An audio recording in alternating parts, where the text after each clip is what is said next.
Damien Blackwood was a name that echoed through the boardrooms of London. It meant power, it meant success, it meant a man who could freeze you with a single glance. He was the king of his concrete and glass kingdom, a titan of industry who never ever lost. His suits were sharp, his jaw was sharper, and his heart was said to be made of solid gold, the cold, hard, unfeeling kind. He navigated billion-pound deals with a cool detachment that unnerved his rivals and impressed his allies. People whispered that he didn't have feelings, only calculations. They said he was more machine than man, programmed for profit and nothing else. But every king has a weakness, a chink in his armor. Damien's weakness was his grandmother, Eleanor. She was the one person in the world who could make him smile, a genuine, unforced smile. She had raised him, showering him with love when his own parents were too busy building their social empire. Eleanor saw past the cold CEO exterior to the boy she knew, the one who loved lemon drizzle cake and used to hide her spectacles as a game. Now her health was failing and her one wish was to see him settled, to see him happy with someone to love. It was the one thing his money couldn't buy, and the one deal he didn't know how to close. The pressure was mounting with every phone call from his grandmother's nursing home. "Damien, darling," she would say, her voice frail but full of warmth. "All this success is wonderful, but who will you share it with? Who will hold your hand when you're old and gray?"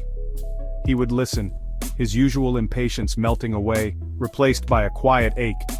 He couldn't bear to see her worry. He wanted to give her this peace of mind, this final happiness. It was a problem that logic couldn't solve, an equation with too many unknown variables. He hated feeling helpless, and this was the most helpless he had ever felt. So, he decided to approach it the only way he knew how, as a business transaction. If he couldn't find love, he would have to acquire it, or at least acquire the appearance of it. He needed a wife, someone presentable, kind, and most importantly, willing to play a part for 2 years. It was a cold, calculated plan, devoid of any real emotion, but it was a plan nonetheless. He instructed his lawyer to draft a contract, a prenuptial agreement that was more of a business merger than a declaration of love. He would find a candidate, make an offer, and solve the problem. Simple, clean, efficient. Or so he thought. Meanwhile, across the city, Amelia Mia Carter was staring at a pile of bills that seemed to grow taller every day.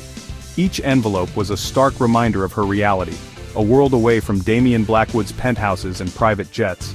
Her father, a kind gentleman who had always smelled of sawdust and varnish from his carpentry workshop, was sick. The medical costs were astronomical, a relentless tide threatening to pull her and her small family under. Mia worked 2 jobs, a barista by day and a freelance graphic designer by night, but it was like trying to fill the ocean with a teaspoon. She was exhausted, her creativity drained, her spirit worn thin. Her life was a constant juggle of shifts, deadlines, and hospital visits. The smell of disinfectant clung to her clothes, a constant reminder of her father's fragile health. She loved him more than anything, and the thought of not being able to provide the care he needed was a physical pain in her chest. She would look at his tired face, the lines of worry etched around his eyes, and her own resolve would harden. She had to do something. She would do anything. This wasn't just about money, it was about giving her father a fighting chance, about seeing him smile his old, easy smile again. One rain-slicked evening, after a particularly grueling shift, she stumbled upon an unusual advertisement online. It was discreet, posted by a high-profile legal firm, seeking a discreet and compassionate individual for a unique, fixed-term personal arrangement. It was vague, mysterious, and probably a scam. But desperation is a powerful motivator. It makes you click on links you would normally ignore. It makes you consider possibilities that seem insane. With a sigh that carried the weight of the world, Mia sent a tentative email, attaching a simple, honest letter about her situation. She didn't expect a reply. It was a shot in the dark, a message in a bottle tossed into a vast, indifferent digital sea. To her utter astonishment, she received a reply the very next morning. It was an invitation for an interview at a prestigious law firm in the heart of the city. The name on the email was Blackwood Enterprises. Mia felt a jolt of disbelief. The Blackwood Enterprises? It couldn't be. She must be dreaming. But the email was real, the address was real, and the glimmer of hope it offered was dangerously real. She decided to go. What did she have to lose? Her pride had already been pawned to pay for last month's medication. This was a chance, however strange, and she had to take it. The law office was intimidating. It was all polished mahogany, hushed tones, and the quiet, confident hum of money. Mia felt completely out of place in her best but still slightly worn dress. She was led into a conference room with a panoramic view of the city. And there he was, Damian Blackwood. He was even more imposing in person than in the business magazines. He didn't smile or offer a pleasantry. He just watched her with intense, analytical eyes, as if he were assessing a stock price rather than a human being. The air crackled with a tension so thick she could barely breathe. He got straight to the point, his voice a low, commanding rumble. "Miss Carter," he began, "I have a proposition for you. My grandmother is unwell. Her dying wish is to see me married. I am prepared to offer you a significant sum of money to act as my wife for a period of 2 years." He slid a thick document across the table. £2 million. All your father's medical expenses will be covered in full, effective immediately. In return, you will perform the duties of a supportive spouse in all public and private family settings. At the end of the 2 years, we part ways amicably. No emotional attachments. It is a business deal, nothing more. Mia's head was spinning. £2 million. It was an impossible, life-changing number. It was the end of her worries, the answer to her prayers. It was a golden ticket out of the crushing debt that haunted her waking moments and her dreams. But it was also a deal with the devil. A handsome, cold-eyed devil who was offering to buy 2 years of her life. She thought of her father. She thought of the relief on his face when she could tell him that everything was going to be okay. The choice was clear, even if it felt like she was selling a piece of her soul. With a trembling hand, she picked up the pen. "I accept," she whispered, her voice barely audible. Damian simply nodded, his expression unreadable. He watched her sign the contract, her signature a fragile squiggle next to his bold, decisive one. The deal was done. She was now Mrs. Damian Blackwood, at least on paper. As she left the office, the contract heavy in her bag, she didn't feel relief, not yet. She just felt a strange, hollow feeling, as if she had just stepped off a cliff and had no idea if she would learn to fly or simply fall. Living as Damian Blackwood's wife was like stepping into a different universe. The sprawling penthouse, the designer clothes that appeared in her closet, the staff who catered to her every need. It was all a dizzying fantasy, but it was a lonely one. Damian was a distant, brooding presence. He was polite, but in a detached, formal way. They were two strangers sharing a gilded cage, yet small moments began to chip away at his icy exterior. He started noticing things, little things. He noticed she always left a single light on in the hallway at night and that she hummed softly when she was arranging flowers. His possessive side began to emerge in unexpected ways. At a charity gala, another man held Mia's hand for a moment too long while complimenting her dress. Damian's easy posture instantly stiffened. He moved to her side, his arm wrapping firmly around her waist, his eyes sending a silent, chilling warning to the other man.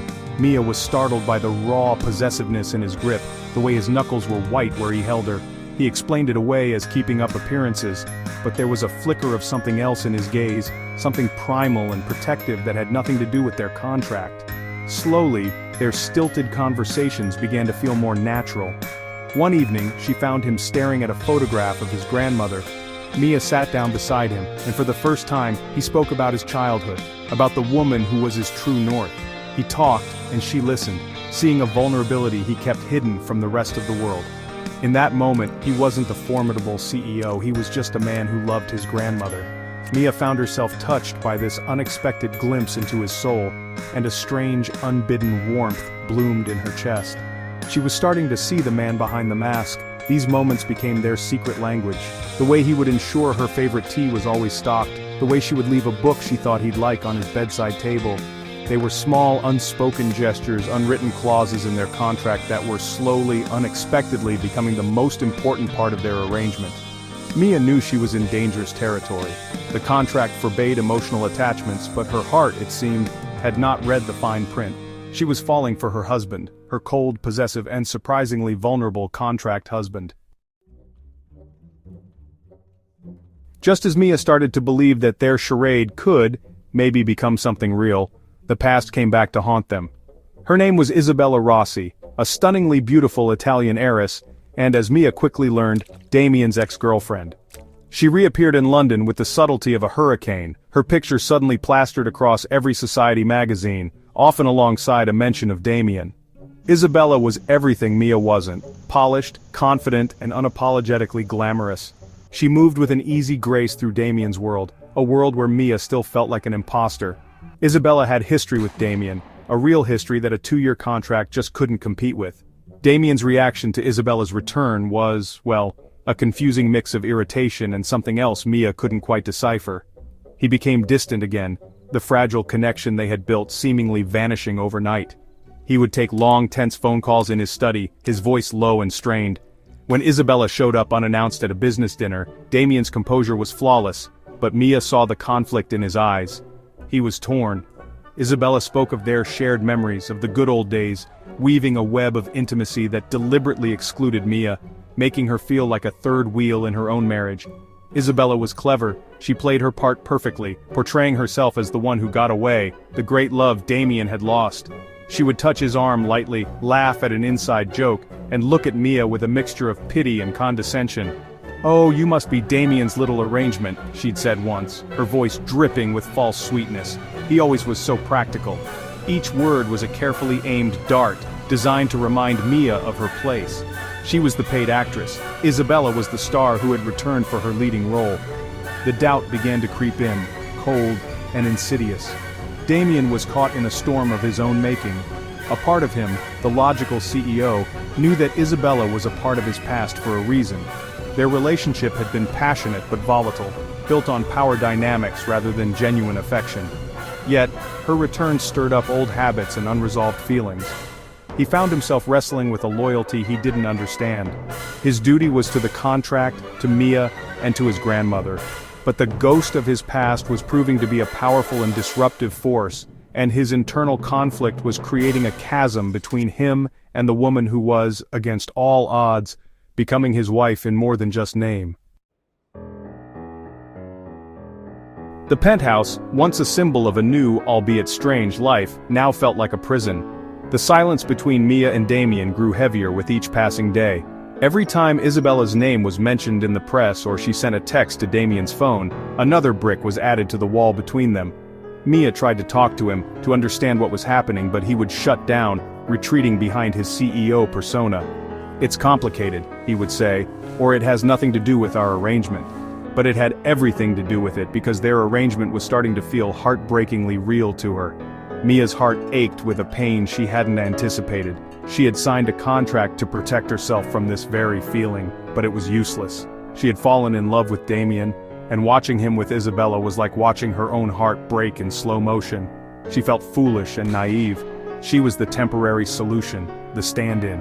Isabella was the real deal, or at least the one who held a real piece of his history. The designer clothes felt like a costume, the lavish apartment a stage set. It was all a beautiful, elaborate lie, and the fantasy was crumbling around her. The breaking point came during a family gathering at his grandmother's nursing home. Eleanor, with her sharp intuition, sensed the tension immediately. Isabella made a surprise appearance, bearing expensive gifts and a practiced smile. She sat next to Damien, effortlessly charming Eleanor, while Mia felt herself shrink, becoming invisible. Later, she overheard Isabella talking to Damien in the hallway. "This little game of yours is sweet, darling," Isabella purred, "but when you're ready to come back to reality, you know where to find me." Damien didn't deny it. He didn't defend Mia. He just stood there, silent and conflicted. That silence was the final blow. Mia realized she couldn't do it anymore. This wasn't just a business deal, it was emotional self-destruction. She deserved more than to be a placeholder, a convenient solution to a temporary problem. Her father was stable now, his medical bills paid. The core reason for her sacrifice had been fulfilled. With a heavy but resolute heart, she made a decision. That night, while Damien was out at a late meeting, a meeting she suspected was with Isabella, she packed a single bag, leaving the designer clothes and the jewelry behind. She left the contract, torn in half, on the cold marble of the kitchen island. When Damien returned to the penthouse late that night, the first thing he noticed was the silence. It was a different kind of silence than usual. It wasn't the quiet of two people coexisting in a large space. It was the profound, echoing emptiness of a place that has been abandoned. He called her name, Mia, but only the city lights answered him through the vast windows. A cold dread, an emotion he rarely felt, began to creep up his spine. It was a feeling far worse than losing a multi-million-pound deal. This felt like losing a part of himself he hadn't even known he possessed. Then he saw it. On the kitchen island, Stark against the polished black marble lay the two halves of their contract. The sight hit him with the force of a physical blow. She was gone. She had ended the deal. He should have felt relief. The arrangement had served its purpose. His grandmother was happy, and the 2 years weren't even up. This was the clean break they had agreed upon, but there was no relief. There was only a hollow, cavernous ache in his chest. The penthouse, his kingdom, suddenly felt cold and lifeless without her humming, her books, her quiet presence. Panic, a raw and unfamiliar emotion seized him. He raced through the apartment, checking her room. Her closet was full of the clothes he had bought her, but her own simple things, the worn-out sweater she loved, the photograph of her parents, the dog-eared novel on her bedside table, were gone. She had taken only what was truly hers, leaving behind the gilded cage he had built for her. He realized with a sickening clarity how much he had taken her for granted. He had been so caught up in the ghost of his past that he had failed to see the incredible reality right in front of him. He spent the rest of the night pacing the floor, his mind racing. He replayed every moment with her, her shy smile, her fierce loyalty, the way her eyes lit up when she talked about her art. He thought about how she had seen past his cold exterior to the man underneath. He had been a fool, a blind, arrogant fool. He had pushed away the one person who made his sterile world feel warm and alive. The deal was over, but he knew with a certainty that shook him to his core that he didn't want the deal. He wanted her. He wanted Mia, and he would do anything to get her back. Damian Blackwood was a man of action. He didn't wallow, he strategized. But this wasn't a corporate takeover. It was a matter of the heart, and he was terrifyingly out of his depth. His first step was to find her. It wasn't hard. She had gone back to her small, modest apartment, the one she had been so desperate to leave. He went there, expecting to use his power and influence to win her back. He stood at her door, ready to make her an offer she couldn't refuse. But when she opened it, her eyes weary but resolute, he knew that money and power were useless here. His first attempt was a disaster. He tried to explain, to rationalize his behavior with Isabella. It was complicated, Mia. It was business, old ties. But his words sounded hollow even to his own ears. She just looked at him with a sad, knowing gaze. "Our entire marriage was business, Damian," she said softly. "You can't be surprised that I finally chose to honor the terms of our contract, especially the part about no emotional attachments." She closed the door gently in his face, leaving him standing in the hallway, feeling more defeated than he ever had in his life. He realized grand gestures weren't what she needed truth. His next move was to confront his past. He met with Isabella. It was a short, final meeting. "It's over, Isabella," he said, his voice firm, leaving no room for argument. "Whatever we had is in the past. I'm in love with my wife." It was the first time he had said the words out loud, and the truth of them resonated through him. He felt a sense of clarity he hadn't felt in weeks. He then went to see his grandmother. He told her everything, the contract, the money, his foolishness, and his real, undeniable love for Mia. Eleanor, wise as ever, simply smiled. "I always knew, dear boy," she said. "Now go and tell the person who needs to hear it." Armed with his grandmother's blessing and a newfound humility, he went back to Mia's apartment. This time he didn't come with offers or explanations. He came with his heart in his hands.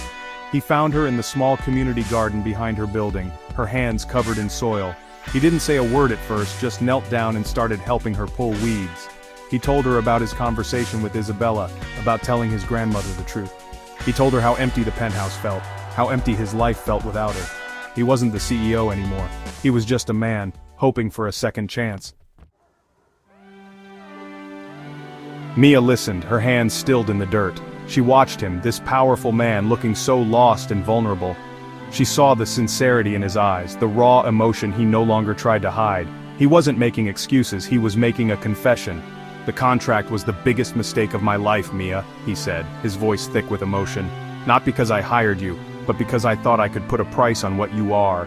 You are not a transaction, you are everything. The past few days without you have been the darkest of my life. I love you. Not because of a contract, not for my grandmother, but for you." Tears welled in Mia's eyes. They were not tears of sadness, but of a tentative, fragile hope. This was the man she had caught glimpses of, the man who loved his grandmother and who had a secret vulnerability. This was the man she had fallen in love with. "Isabella is nothing to me," he continued, his voice earnest. "She was a ghost from a life I no longer want. The life I want is with you, if you'll have me. No contracts, no deals, Just us. He reached out, his hand hovering just above hers, waiting for her permission. She looked at his hand, then back at his face. The world of penthouses and business deals seemed to fade away. All that was left was the two of them in a small garden, surrounded by the simple beauty of growing things. She placed her soil-stained hand in his. A slow smile spread across her face, the first genuine smile she had felt in weeks. "Okay, Damien," she whispered. "No more contracts." His face broke into a grin of pure, unadulterated relief, a smile so bright it could have powered the entire city. It was the smile she had been waiting to see. He pulled her to her feet, dirt and all, and wrapped her in his arms, holding her as if he would never let go. Their story hadn't started with a fairy tale, but with a business proposal. It had been built on a foundation of lies and desperation. But somewhere along the way, between the stilted conversations and the possessive glances, between the shared secrets and the heartbreaking misunderstandings, they had found something real. They had found love, not in the fine print of a contract, but in the messy, complicated, and beautiful reality of their hearts. Their real story was just beginning.